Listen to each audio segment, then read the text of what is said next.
Okay, I started. So, welcome to Rust Meetup Malaysia. This is like our like how many years? Like third or fourth years meetup. Like except the 2 years that is like MCO, we have been doing this since 2020 around. 2020. So I'm one of the organizers. My name is Ivan Tam. You can also see my name in the Telegram group. I'm more active there. And there's a couple of announcements to make for the meetup today. So first, the other core organizer, the Chun Xiang Liang, he decided to not continue to like organize the events. He decided to step down from his position. So now I'll be the only one hosting it. And beside this, the other thing I want to say is, I'm looking to work with the RustConf Asia. There are many from the India and other countries. There's like 10 countries in Asia. So they suggested we want to host like each country want to do a mini Rust conference, and then so we will all do it together. Maybe not at different times. So I'm looking to host a conference. So I need to find that if you all are interested to help out, can come and find me. Yeah, or if you are interested to give talks in future talks, to come find me. So, and luckily he'll be presenting the Rust talk today, the journey to Rust from the students. Yeah. Okay. So hi everyone. I would say this is my first time giving talks outside of school.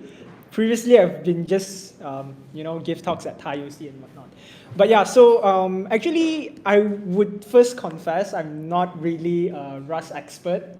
So don't expect me to say a lot of like complicated stuff. I'm still learning them. That's why it's the journey to Rust from a student. Yeah, so I'm still a student in this regard, still learning Rust. So so today the talk mainly will be a few things. So number one is I'll talk about my experience, especially how I got to programming and how I got to know Rust and eventually got interested and learned it, and now I'm working in it, which is very lucky. And also the second thing I'll focus on, which is some things that I learned. I'm going to share a little like some tips or some stuff that I struggled with when I started to learn Rust, and what I did to overcome all these issues. So before we move on to the actual thing, so just a little brief introduction about me. I'm currently an infrastructure engineer. It's just a fancy way to say you do backend actually. But yeah, so I'm an infrastructure engineer at Balenia Quant, which is my current company. So we're doing something about quantitative trading. It's not very well known in Malaysia, but it's basically just programming and trading together. Yeah. So and I recently graduated from Thai UC, Tunku Abdul Rahman University College. That's why I'm saying I'm still a student. And I had experience working with e-commerce solutions and some Web3 platforms before. So I'll go through some of my journey, how I got to programming, and some of the work experience and stuff. But yeah, before coming into Rust, I would say I'm kind of like a Golang / React programmer, like React engineer or Golang engineer. That is what I mainly do before I enroll in my current job. So maybe I'll talk a little bit more comparing about the language with more to Golang and TypeScript, which is good to know. I think there are some Golang engineers here. Like actually, how many of you code in Golang? 1, 2, or just 2? Oh, okay. Yeah, I thought there's a lot. Okay, fine. So what other languages you all do? Like any other than Golang? TypeScript, Java. Flutter. Doing Dart lah. Yeah, Python. How about you? Only Rust. Oh, you're working in Rust. Oh, that's good. Okay, yeah. So apparently, like it's a common thing that we see in the Rust community. Is like it's very hard to learn, but what's worse than hard to learn? It's very hard to find a job. in Rust. It's like, it's almost near to impossible because I went through that journey when I was looking for internship. I tried to find Rust jobs. There's none. In Malaysia, I can't find one. So the nearest I found is at Singapore. And my experience is I applied and then the recruiter got back to me. Then they asked, do you have visa? I was like, no, I'm just a student. I don't have visa. So yeah, so that is a little bit sidetracked. But yeah, so let's move on to the main thing. So okay, I think the animation's not working really well. Yeah, let me just okay, not a big issue. But yeah, so here's a little, it's a kind of like a timeline graph of myself. So how I got into programming was like back when I was really young, when I was 10.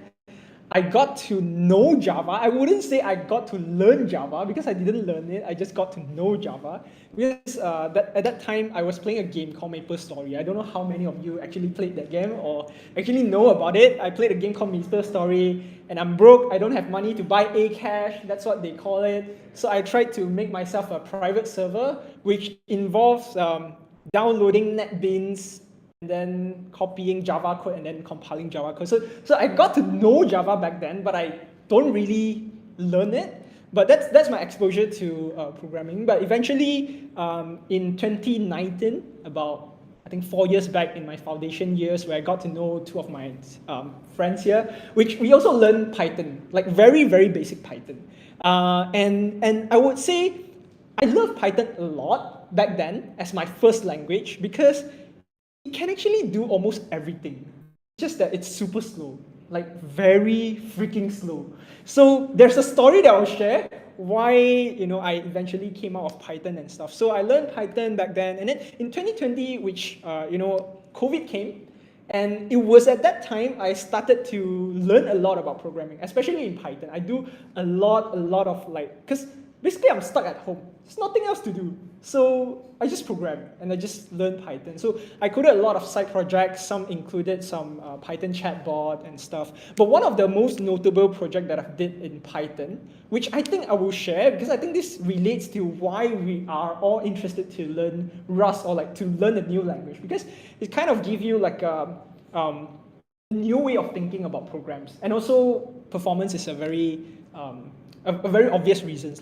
But so in 2020, I coded a project. So it was for a camp, an online church camp. So everyone is quarantined at home, so we are not able to have physical camps.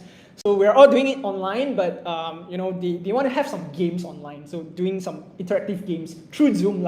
So that's where I coded a whole web portal using Python Django. And the story that I should say the lesson that I learned is when you're trying to build like very high traffic stuff, try to not use Python, because the story is, I know there's a lot of like at that time we have about 2,000 people trying to access the web portal. So it was my first time making a first project.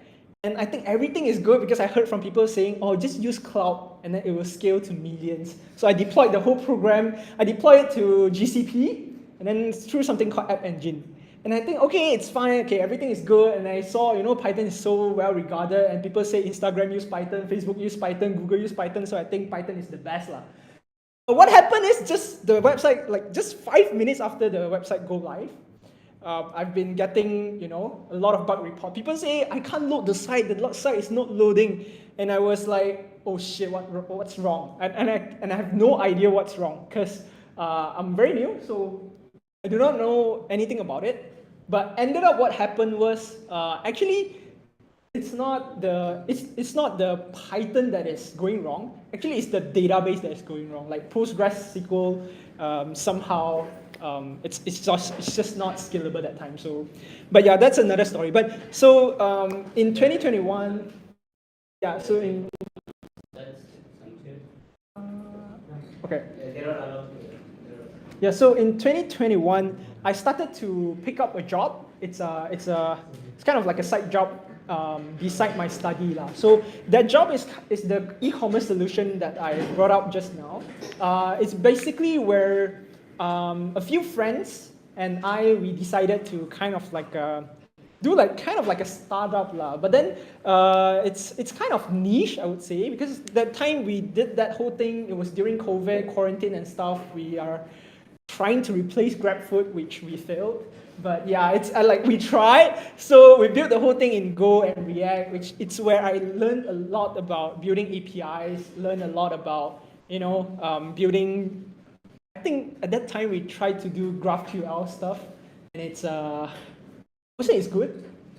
It's not the best experience lah. But yeah, so moving on to 2022, 2023, so I did a lot of other stuff, Web3 stuff, Solidity stuff, TypeScript stuff. Until now, I work in Rust. But my journey with Rust started like way back. Like I started to learn about, I mean not learn, but I heard about Rust when I was trying out to build like a new startup. Like in 2021, when we were trying to build like e-commerce solution, right? And with that experience that I had, like where Python doesn't scale and stuff, I went to the internet. I just searched for the best performing language. And then what came up? There's a few choices. The number one choice is C, C++, and second is Rust. I forgot what the third one is. I think the third one is Golang. So I was looking at it, and then C and C++. I had a very bad experience, using C and C++ last time, because I started out learning C as after Python, and I was very frustrated because every time I try to do C, it's like I have to spend a day setting up the environment before I can do C. There's a lot of stuff like CMake, GCC, G++, and the linker and all those kind of stuff. So I don't want to do C, and then there's Rust. But then I tried to learn Rust. So, but I failed. So I tried to learn Rust, but I failed. Eventually, I chose Golang. But then I started to know about Rust at that time. So, because I was interested to do kind of like web programming. So, because like I'm not sure if you all have heard about WebAssembly and stuff. So WebAssembly is kind of like very good in Rust for some reasons. It's like one of the best language to do WebAssembly. So I learned Rust trying to learn WebAssembly, but I failed anyhow. I'll show you guys the stuff later. I mean some of the code later. But I started to come back to Rust again in 2022 because I think at that time I was trying to challenge myself. Because after a little bit time into programming, I always heard people say Rust is the hardest language to learn. It's like they always say, if you can learn Rust, you can actually learn everything and anything. They say Rust make you a better programmer. And I tried to do Rust again, where I was, at the time I'm practicing a lot of leak code. So I'm preparing for the interview, I did a lot of leak code. And I did most of the leak code questions in C++. And I tried to do them in Rust. I tried so hard. And I eventually got to do some, but I gave up because it's very weird where you have a very simple program in C++. It compiles, it runs, it passes all the leak code test cases. You try to report it to Rust, and then the compiler just starts yelling at you for no reason. Like at that time, I have no idea why. It's like it just doesn't compile, and I kind of gave up. But yeah, so and fast forward to now, I got somehow the end of last year. Somehow someone invited me to do like a part-time Rust job. I accepted it. I challenged myself again, and I got the full-time job now. So I'm working in Rust full-time here. But that's my story, a little bit of my journey to Rust. But like learning Rust, it's so difficult. There's a lot of this kind of stuff that when you first look at Rust, it just doesn't make sense. Like coming from a beginner, I know C++, and because that I know C++, I thought I know almost everything. Because back in my uni, my lecturer always said, if you are good at C++, Python is no challenge. That's what they say. And I was like, I'm pretty good at C++. I got A for my C++ course, and I think, yeah, Rust maybe would be just similar. But then when I started to do Rust, I was immediately faced with all this stuff, which is, I have no idea what it is. At first, ownership, macros, like it's just everywhere. And then sometimes, when the program doesn't compile, it's like, it really doesn't compile. Like every time I try to write stuff, like very, very simple stuff, the compiler started to say, move occurs and then borrowed here, whatever it is, it just doesn't work. And then when I started to learn about ownership, I'm not sure how familiar you are about ownership. Yeah, but I learned about ownership and I tried to, write better programs. Not better, but try to compile my programs again. I don't have the ownership warnings now, but I have the lifetime kind of warning and compilation errors and stuff, which is very mind-boggling to me. I really don't know why it doesn't compile. So these are stuff that, really, like, I never had to learn a language for that long. I shared about my experience in Go, right? So I did not know Go. I tried to use it for the e-commerce solution. But the thing is, I can pick up Go in 2 weeks, 3 weeks. It's very simple. Actually, even lesser than 2 weeks, 3 weeks. It's like just one tutorial video, you can get a web server running. It's very easy. But like Rust took me like 2 years, and I still can't get my program to compile. It's a true story. And there's one very particular thing that I wanted to share. It has been something that I've been trying to do a long time, but I can't. So there's this lead code problem. It's about linked lists. So it's very simple, right? In C++, it's very simple, like 5 lines, 6 lines, and then we have kind of like pointers here, reference to the next node, this kind of stuff. So in C++, it's kind of very simple and it makes sense. Like like in a node, you have the next node, which is kind of like a reference, a memory address. I tried to write this in Rust. I cannot. I tried to use reference and stuff. It doesn't work. It just doesn't work because like I have a node which contains the next node. I have to reference the next node. And then I try to use reference, it doesn't work. And then the compiler tells me to copy it. I copy it, it's not going to work because I don't want to copy, I want a reference. That's the thing. And eventually, I just got so frustrated, I just quit writing lead code in Rust because I just doesn't get it to work. There's one point that I tried like the whole day, just porting this like 28 lines of code to Rust. I just can't get it, like one whole day. And eventually, I'll briefly talk about how the program actually, like what's the actual program that what's the code that actually compiles for this. There's something called smart pointers that we really had to use in Rust, else it will really not compile. But yeah, so this is some of my frustration in Rust. So there's a lot of stuff here, but eventually, what I would say is learning Rust is kind of like a love and hate relationship to me. It's kind of like you love the language, but you also hate the language. And you love and hate the language because of the same thing. So I hate Rust because it's super strict. It doesn't let me even compound, like simple code. Like it doesn't let me violate some of the rules. It's super strict. I hate it that way. But when I started working, I love it because it's so strict. And it's very annoying, like day to day. But I would say it's annoying because from my day job now what I do is actually I don't feel like I'm coding. I feel like I'm just making the compiler happy. And then once my code compiles, then it works. So that's why I say it's very annoying because at first you just face so many errors, the compiler just throws stuff at you. But when you make the compiler happy, then you got it. So it's kind of like a love-hate relationship. And the syntax is very difficult. I would say it's not easy to understand or like not easy to like get used to the syntax. But now that I work, in Rust, every day I write Rust code, I'm so grateful because of those very difficult syntax.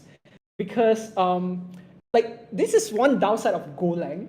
Golang is very simple, but you find that you write a lot of boilerplate code like in Golang because there's a lot of stuff that just doesn't exist. Like back when I write Go, there's no generics. Now there is but I never touched Golang again when they got generic. So one of the things that people battle with like generic last time in Golang is doing code generation. So every time you write a function, you want it to work for other kind of data type, you have to generate a code, and then that generated code easily could be 10,000 lines, 20,000 lines, and it kind of slow down the whole, the whole IDE and stuff.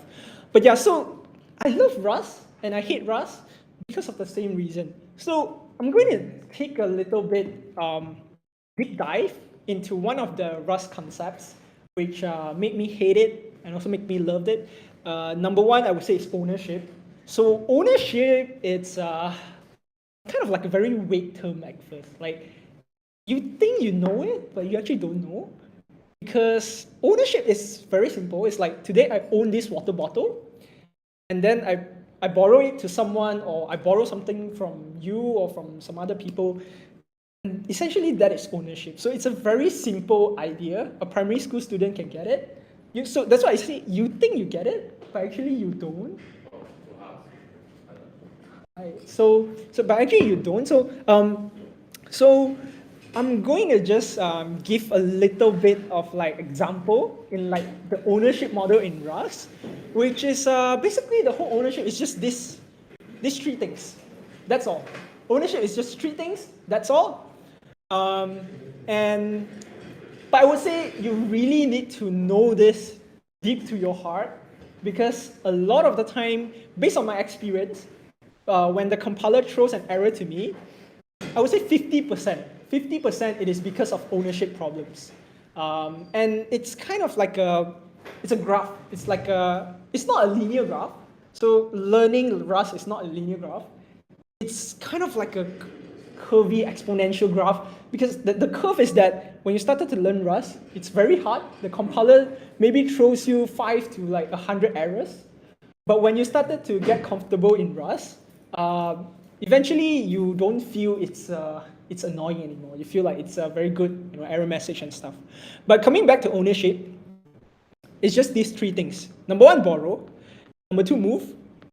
Number three, copy. So borrow, it's very simple, it's a very simple idea. Today I own this bottle and I want to borrow it to someone. So let's say I borrow it to Ivan. I can choose how I want to borrow it. There's two ways to borrow. Either I borrow it to you.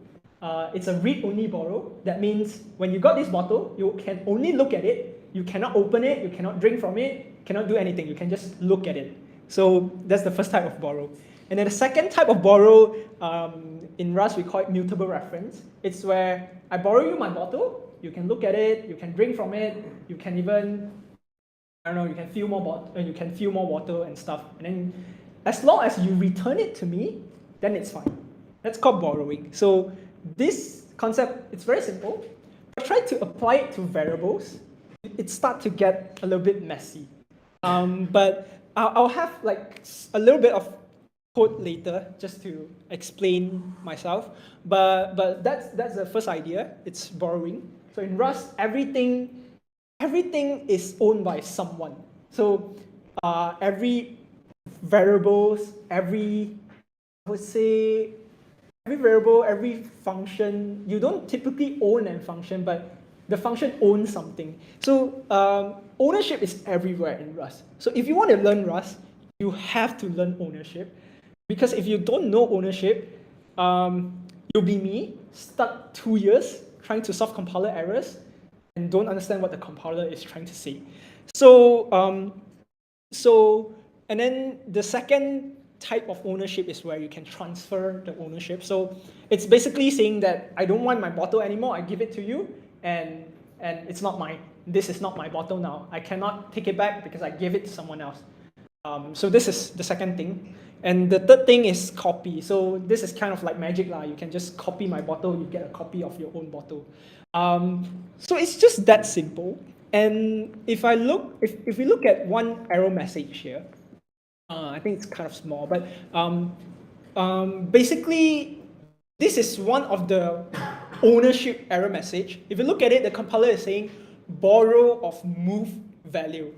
So if you come back, what is borrow of move value is where I borrowed my bottle to him, and then I tried to do something to my bottle, but I don't have the bottle anymore. I gave it to him. So this is what Rust compiler is trying to tell you. when you have no idea of what ownership is, you just doesn't understand what it is. So I'm going to give one example of Rust code here. Let me just, oh, it's really big. Yeah, so this is a very, very basic Rust program. So let's talk a little bit about ownership. So let's say I have a variable here. It's called message. Basically, it's a string. So ideally, I can do anything with it. So I would say now this message, actually the main function owns it. The main function owns message. And I can do anything with it. So because I own the variable, so I can print this, no problem. Okay, it's perfectly fine, no problem. And if I try to print it again, also no problem. But if I try to, let's say, I try to write a function. So I call this, let's say, do something. I take in a message, and let's say I want to take a whole string. Okay, so I'm taking a string. So now let's say if I pass this variable to do something, it will compile. It's fine, because basically what happens is the main function has this message variable. And when we say we pass it to the do something function, actually it's like I'm moving this bottle to Ivan, so I'm moving this variable to him. So that's fine. But if I try to call do something again with message, so let's say just to say if I create another function called do something else.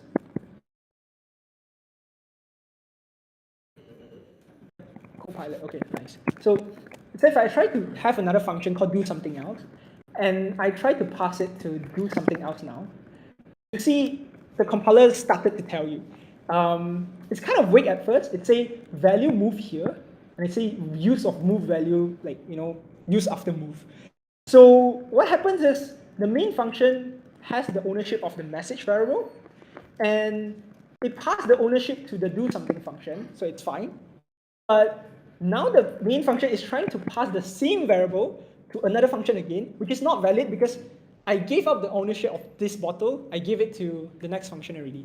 So this is the first kind of like pitfalls where it took me a long time to understand, because this kind of program works perfectly fine in almost any programming language, in Python, Golang, whatever, they work. But so if I wanted to make this program work, I have to make two choices, which it comes back to the rules. Everything in Rust, everything that compiles in Rust, they all follow this rule. They cannot disobey this rule. So just now I'm trying to move the ownership.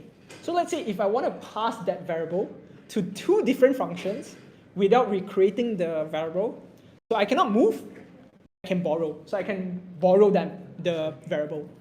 So I'll have to borrow. So borrowing, you have two ways. One is what I call read-only borrow, which in the docs or Rust, they actually call it shared reference. So basically, if you know C or C++, this or Golang, it's just a normal reference. It's nothing special. It's just reference. But something very special to Rust is that they have mutable reference. So this is like read and write. So if I try to do it here, instead of taking a string, so I can actually take a reference to string. So let's say I just change the first function. I don't take the ownership of a string. I don't take the whole thing. I just want a reference, because I don't need anything else. I'm just printing the message. Doing it on the reference is fine.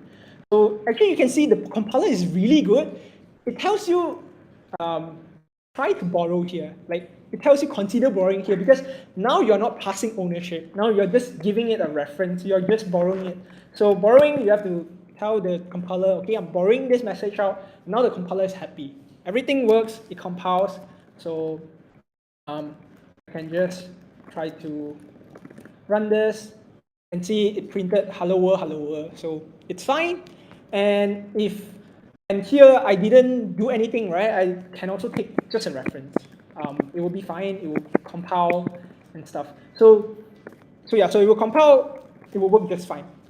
But what if today I wanted to kind of change the message. So let's say I want to take a name. So let's say I want to take a name, or maybe let's say I'll just, if I wanted to change the message, right? And if I come back to the rules, I cannot use read only borrow. If I try to change it here, so let's say if I try to say, I try to change it to another string, you'll see that the compiler started to yell at me. So I'll just do dot to string, and then do a kind of like a borrowing kind of stuff. So it kind of gives you a lot of like different error message, but it's a string thing here, and it's not going to work. So let's say if I wanted to, if I'm trying to append to it, dot, where's the dot? There's a dot push. Yeah. So let's say if I want to push something to the string. So let's say I do push A. So you'll see that the compiler actually started to tell you some really good error messages. It tells you I cannot borrow message as mutable, because it's behind this is what we call a shared reference. The reason being I cannot push, if you look at the function signatures here, you see that push actually takes a mutable self, which is a mutable reference. So in order to make it happy, I have to take a mutable reference here. I cannot just take a normal reference because I want to change this variable. And one good thing is the compiler immediately tell you that the argument to this is no longer correct.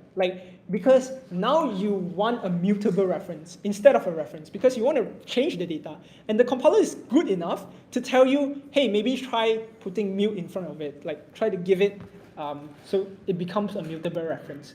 So I try to give it a mutable reference, and compiler give me error again. So this time it's a very simple error. It says cannot borrow it as mutable. Because by default, every variable in Rust is immutable. That means you cannot change it. It's like declaring constant.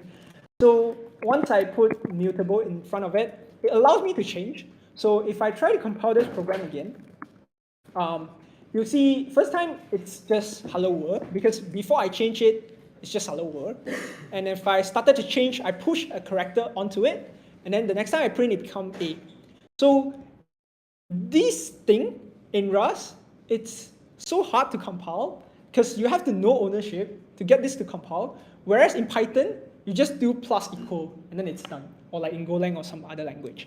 So this is one of the things that I would say it's one of the most important things that we have to know or we have to learn is ownership. So it's ownership. So talking back to Rust. So if I come back here. Let me just go back to the slide. So if I come back here, this is just one thing. Ownership is just, where's my laser pointer? Yeah, so ownership is just one thing. There's a lot of other things. The next thing, I would say ownership, you must get it. And then the second thing you have to learn is about lifetimes. If you don't know about it at first, it's kind of okay. You cannot escape from lifetime. You still have to learn it. Lifetime is a whole other topic, which I don't think I have time to talk about it today. But yeah, so the main goal today, I'm trying to share my struggle when I started to learn Rust and how I overcome it. So a lot of stuff here, which I'm not, for a normal person, they're not going to be able to learn all of them in 1 week, in 2 weeks. Maybe you can, maybe you're a pro, but most of us can't. So what should we do then? So the first thing I would say, just write programs, just try to write and don't be afraid of the compiler. Even if the compiler yell at you, just let it yell at you, because it's how we become good. I think most of the Rust engineer would agree to me. The compiler is the number one reason which we love Rust. I think most Rust engineers would agree with me. Compiler is the number one reason. And the compiler will help you to learn all these things. no joke, like they will help you to learn all these things. Because from someone who learns C or C++, I would say C or C++ has a very good compiler, very amazing compiler, because they can optimize code in the machine, like at the machine code, like very, very good. That is why a lot of C and C++ code is still now here days. But then they don't give you a lot of information. Like C or C++ rarely give you information like this. Like they rarely give you kind of like error messages like this. Most of the time, it's just like very cryptic error messages. And sometimes you mess with the memory, it tells you just seg fault or something. Like you do not know what it is. And in order to do, like, you have to find out, debug, you have to use profiler, you have to use, forgot what the tool is. There's one tool for doing memory stuff, I think called I don't know V what. Yeah, Valgrind. You have to use Valgrind to actually inspect and see what's wrong. But Rust doesn't. The compiler tells you, like it actually tells you what's wrong. So it's just that you have to understand the compiler. Like I would say, learning Rust is just making the compiler happy. And then you start to learn a lot of the stuff. And so a lot of this stuff, I would go next to talk about some common pitfalls. This is things that I gathered. I think one of the things that I can share to you all if you're trying to learn Rust is that in Rust there is actually I would say Rust has a very fantastic ecosystem. For a fairly new language, it has a lot of stuff there already, like, and you can find a lot of like really good things. One of the best libraries that I've ever used in all languages. There's one library called Serde. I don't know how to pronounce it. Serde, whatever. I call it Serde. It's just the best serialization, deserialization library I've ever used because it's so generic. It works. Whatever you throw at it, it works. If you want to deserialize YAML, JSON, you somehow find a very easy way to do it in Rust. So there's actually a lot of like libraries already there in Rust. So if you find yourself trying to write something, just try to search for a library first. Most of the time it will be there. If not, then maybe try looking harder. If it's not there, then try to write it yourself. But I would say as a beginner, don't try to write very complicated stuff because as you're starting out, you're trying to learn ownership. You're trying to learn concept of like lifetimes and stuff. And when you try to do something that is so complicated, the compiler when the compiler tries to tell you it's some kind of error messages that you don't understand, it's very difficult to understand. I would say just don't spend too much time fighting the compiler because one thing that I find is the compiler is always right. Like you are always wrong. Like I've never once in a case where I think the compiler is wrong and then the compiler is wrong. No, never. It's always I think the compiler is wrong, but end up I'm wrong, and then the compiler is right. So just don't try to curse or don't try to fight against the compiler because my experience is always right. But maybe you can find something wrong in the Rust compiler, I don't know. So maybe you're better than me. And another thing is Rust actually has a very good community. Just try to ask around. So one of the story that I can share here is last time I tried to write an API in Rust using SQL, this kind of stuff. And then I stumbled upon a library called SQLX. It's a super amazing library. I hope I have time to tell you how amazing it is, but I don't have. But when I face problems there, I just immediately go to the GitHub issues and just posted an issue there. And the community is quite active. They are willing to help. And ended up I found a bug there. I was so surprised. I actually found a bug in the library. And then I opened a PR. It's a very small bug. They fixed it and move on with it. But try to not step away from asking questions because Rust is still new. So a lot of the stuff when you face, you try to search on Google or Stack Overflow. You might not find what you need or you might not find what you want, but just ask. Just be brave to ask. And then also one thing about Rust is that I find myself, this is when I try to fight the compiler. every time I try to fight the compiler, I find myself writing even more complicated code. Like sometimes I wanted to write just one very basic logic, and then it doesn't compile. I think, okay, maybe this is wrong. Then I added this. It doesn't compile. I think, oh, maybe that's wrong. I added another thing. Eventually, one simple thing become very difficult. Like there's a lot of different things, and it still doesn't compile. Because a lot of the times I find that when our program doesn't compile, it's actually because of we are doing it wrong. Like we have the mental model wrong, or we have the design wrong. And then the compiler is good enough to tell you it's wrong. So just don't try to fight the compiler and try to rethink it. Like try to rethink what you're doing. And then eventually you find, oh, there's a better way to do this. Oh, yeah. And so these are some of my 2 cents in the whole, my whole journey in learning Rust and stuff. And what I actually learned is that system programmers can have nice things. I copied this quote from one of the books that I'm reading about Rust. Actually, the Rust ecosystem is really good. It has almost everything, a lot of stuff. Cargo build, we take for granted. If you do Golang, you can do Go build.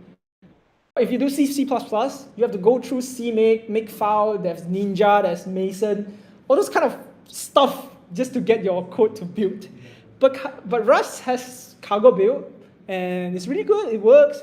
There's a lot of stuff like fantastic macros, and you can compile your code. That's one of my biggest complaints towards C or C++ codes is that they use different compilers. They have different system libraries on different platforms. You find yourself able to compile this code in Linux, and then you try to compile it in Windows, it doesn't work. So, of course, there's this case in Rust as well, like in some very niche case, because of the OS library and kind of stuff, but it's very rare. It's not so common in C or C++. In Rust, there's a lot of good things, like it has a very good error handling, I would say. Good enough that after I learned Rust, I try to use the same error handling method in other language. It's where if you learn Rust, you know there's something called result type, which is very fantastic. Like if you have result type, you don't need to use null. And when I come back to TypeScript and I write TypeScript, I make my own result type. And it's so much better than just try catch, so much better than just throw error or just return a null value. And one of the best thing is it has, I think, one of the best package manager after NPM. It works sort of like NPM. It's very similar to NPM. But it's very good. If you try to do C or C++ before, you actually have to manually download that code, put it in your code base, render it, and then put it into your build system. But with Rust, just cargo add or just add it to the TOML file, and then it's there. So yeah, system programmers can have nice things because a lot of system programmers, we work with C, C++. We are used to having like very bad tooling, but Rust just changed all that. It has very good tooling. And at last, I just this is what I did when I was trying to, just summarize my experience with the top languages that I've worked with before. So I'll start with Python because it's the first language that I've learned. And back then, I wrote Python like this. Back then in 2022, my Python code is like this. It's stupid. It's very stupid. It's all if and else, and then to write a simple web server, I have 1,000 lines of codes. It has a lot of stuff that I don't understand what I wrote now.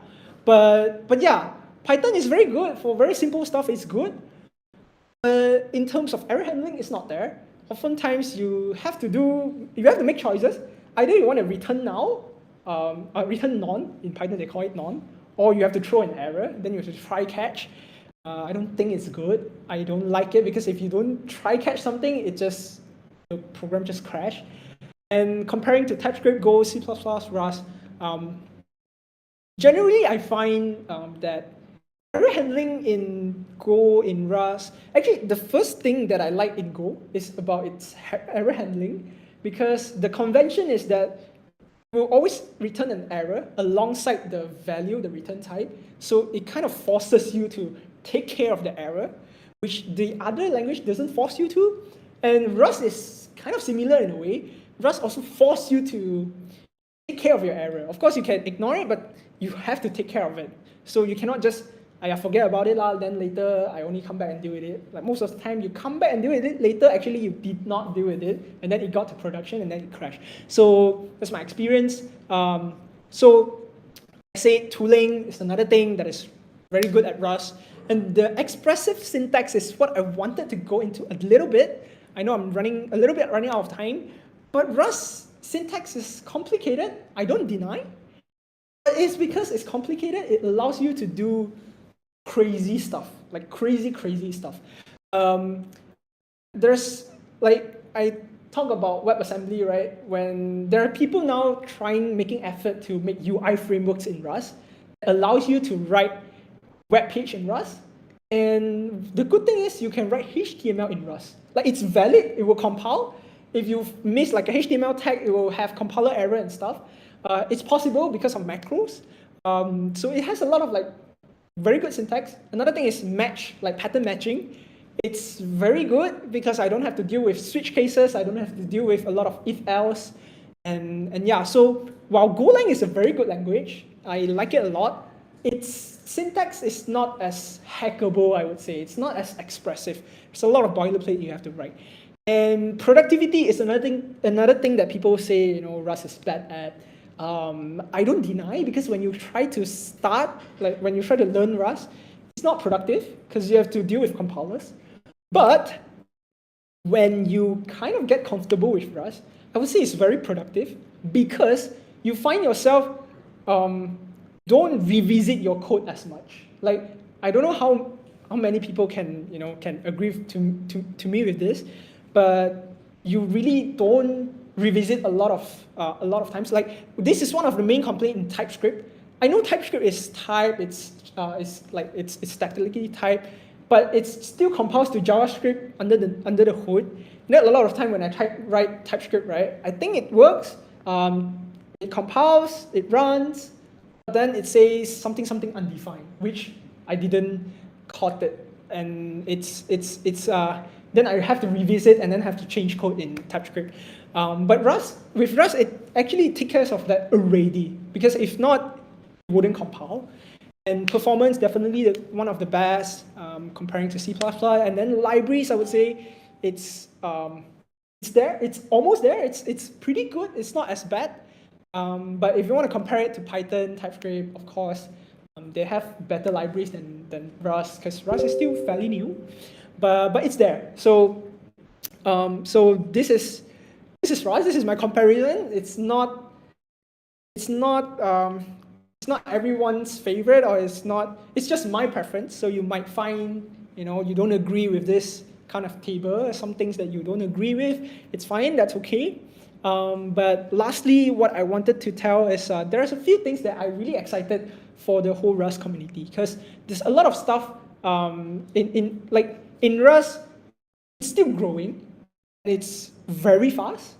And there's some stuff that I put here, like WebAssembly, and WASI is another thing that I'm looking at. It's like very cutting edge technology, but people are already working on it in Rust, and I hope we can see more stuff like that. And then there's maybe not many people know about this, but Xylem is a fairly new framework. It's a UI framework in Rust where, imagine you can write cross-platform apps, but without using Flutter. But you enjoy the same very simple APIs. It's what the Xylem project tries to get. And then this EVT is one thing. It's just one of the very rare things that I have to complain about Rust. But it's kind of advanced topic. I hope they bring this to the language, but I don't know. Let's just see. But these are some of the stuff that I'm excited for the language, which I think it will grow into in the future. So yeah, I think that's all for my talk, and just a little bit more summary.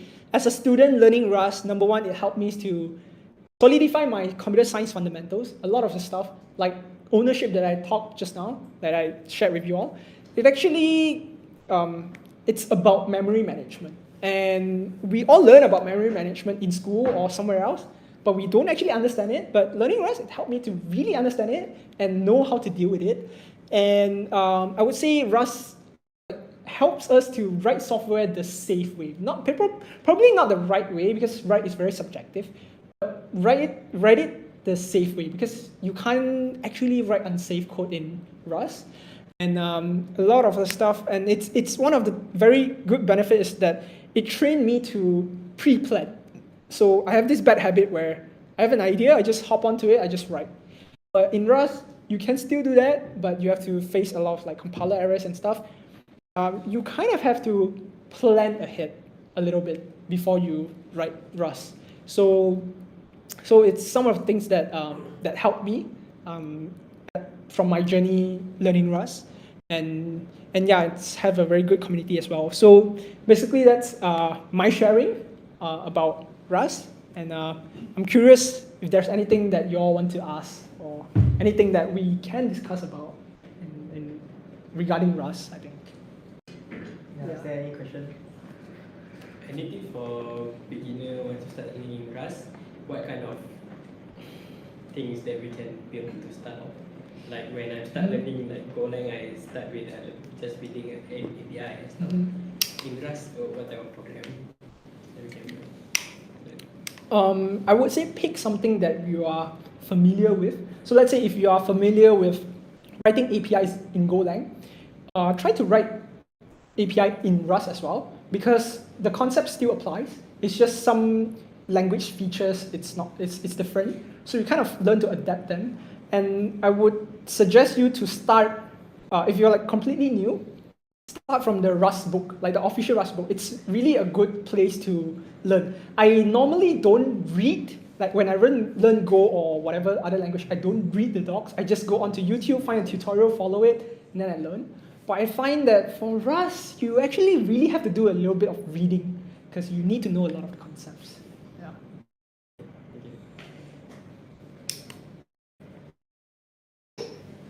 Is there any other question?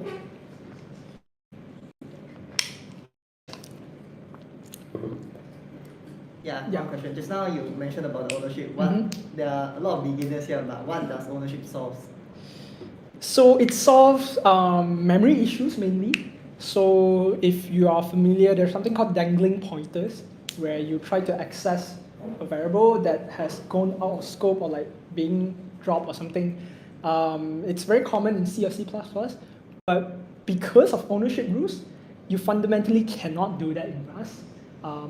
Yeah, so this is one of the things that ownership solves, but mainly it solves memory issues. Yeah. From my understanding. Yeah, okay, maybe I also yeah, why does it need to do that? Because like that's called the automated memory. So there are before Rust make this popular, there are two kinds of memory concepts. Yep. One is called the manual memory management, like C. You have to allocate memory yourself, malloc, and then free. And then the other kind of memory management is using garbage collector. Yeah. So garbage collector, there will be a program that like stop the world and stop everything. Then you see like the latency spike a bit if you do a PSO that have a lot of people that use it. And then the garbage collector, you go and collect the rubbish and then go and remove it. Yeah. But for us, like this concept is not new, but this thing they call it automated memory management. So they tie the scope, like Python there's a with block, right? The with block, they call it context manager. So they tie that to the scope to the lifetime of the object. That's why they call it lifetime. And then with the ownership and the lifetime they tie together, it can decide when to free the memory and then or when to destroy objects or when to create them. Yep. Without a garbage collector. So like once the variable go out of scope, it will be deallocated. And then you know when is it deallocated, and then there is no garbage collector. That's why it works without a garbage collector. That's one of the reasons why it's fast, because it doesn't have a garbage collector. And it can be like C and C++ kind of fast. But it's also safe because when it goes out of scope, you can't in Rust you don't have to like close the file. Like you open a file, you don't have to close it because the compiler will close it for you. Like you don't have to worry about all of that. Like in Python, if you don't use the with block, you just open and then you close. If you forget to close, you get a warning if you enable the def mode. And then in Go, if you forget to write a defer, it will also like you also have face some issues. But in Rust, like these all are handled by the compiler. Yeah.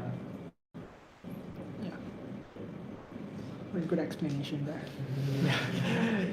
I haven't gone so deep yet. Yeah. Okay. Is there any other question? Yeah. Can you explain a bit about the lifetime that you mentioned just now? Is it like the same concept as a local scope, global scope in other languages in general? Yeah. The lifetime is kind of like, I think it has a very interesting name because what lifetime means is how long this variable will live. So like you mentioned about scope, it's correct. It does have to do, it has to deal with scopes. So let's say within this main function, I have another function which is called, let's say called do something, another function there. So I declare a variable inside do something. I declare it inside that function. So this variable, the lifetime of this variable, will just be within that scope of the do something function. Because when it goes out of scope, the variable is destroyed. That means the variable is dead, so the lifetime has ended. And then you come back to the main function. So basically, lifetime is something that tracks if a variable is used where it's not supposed to be used. Kind of like that. To my understanding, it's kind of like that. Like you can't declare a variable at do something function, go out of it, and then try to use it again.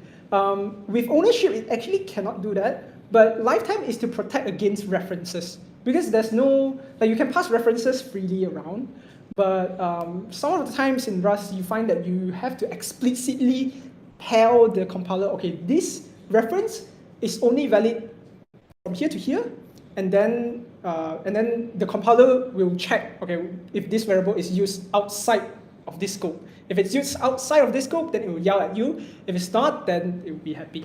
So it's kind of like lifetimes. That's what lifetimes is. But it's a very hard to grasp topic. I spent a lot of time in trying to understand lifetimes. Yeah.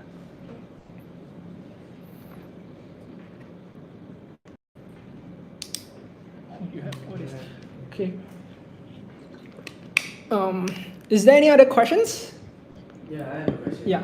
Just out of curiosity, right? Okay, so you said you used Go previously, right? Yeah. Okay, so one thing I like about Go is the concurrency model, right? Yep. So Yep. Exactly. I've never used Rust before, so I Yep. just want to know, like, what's your opinion? How's like the state of concurrency model in Rust? Like, how is it compared to Go? Actually, and which one do you prefer if you? I love Go because of Go routines. It's so simple. Every time you can just spawn a Go routine and then you need to share data, just do a channel.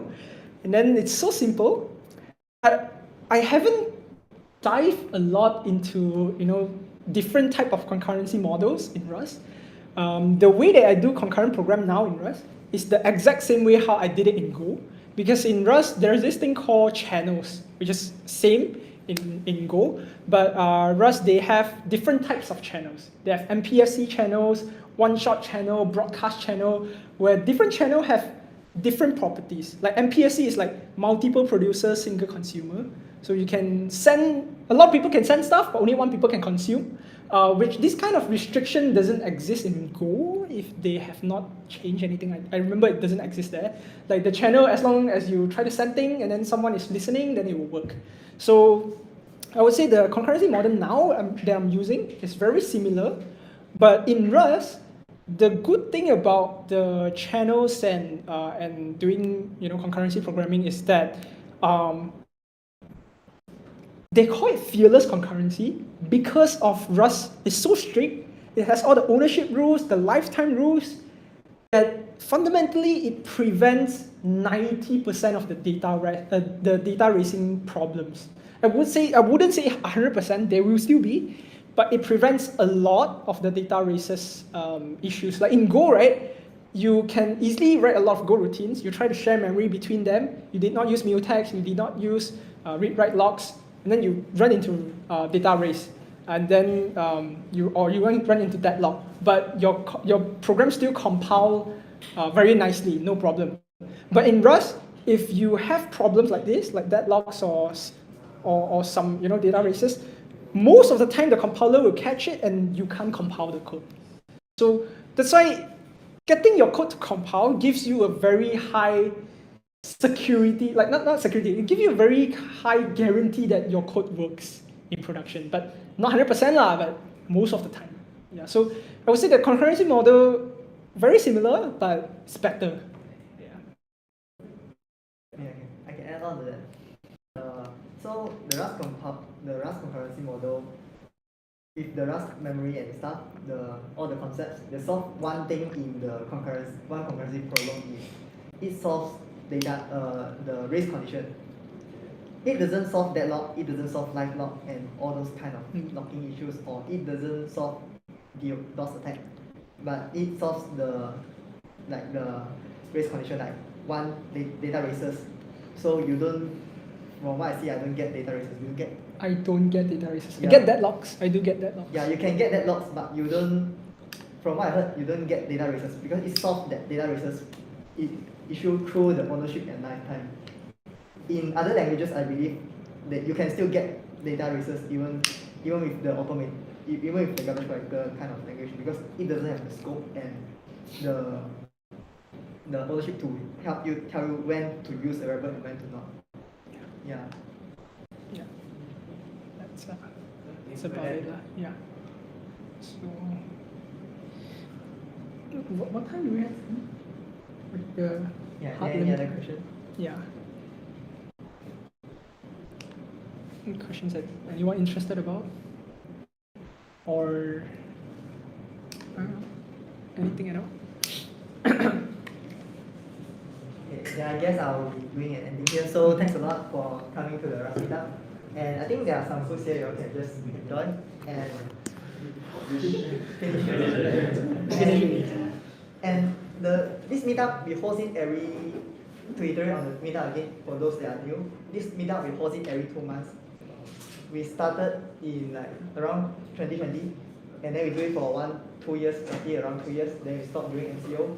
Then since last year we started doing online meetup, and then but now we come back to do offline meetup. So it happens every two months, and on the second Wednesday, second week Wednesday, and then we'll be. I'm thinking of doing like a workshop in the future, and mini Rust conference with the Rust Asia team. Yeah, so you can like follow the Telegram channel or any channels that we post. We post in quite many channels. Yeah, and yeah, stop.